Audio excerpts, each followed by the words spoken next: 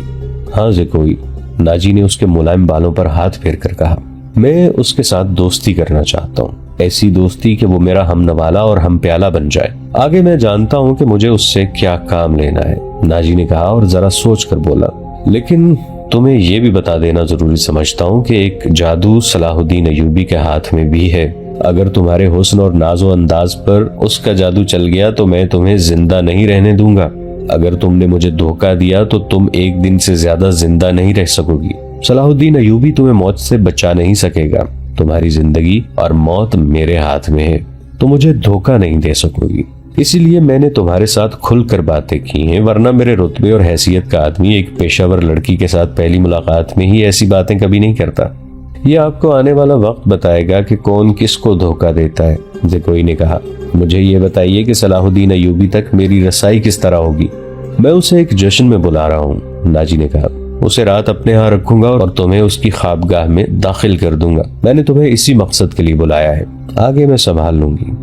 ناظرین، آج کے لیے اتنا ہی۔ ہماری ویڈیو سے اپڈیٹڈ رہنے کے لیے ہمارے اس چینل کو سبسکرائب کر کے نیچے موجود بیل آئیکن کو ضرور کلک کیجیے گا۔ آپ کے ساتھ انشاءاللہ جلد ملاقات ہوگی اسی کہانی کی نئی قسط کے ساتھ۔ تب تک کے لیے اپنا بہت سا خیال رکھیے گا۔ ہمارا اور آپ کا اللہ نگہبان۔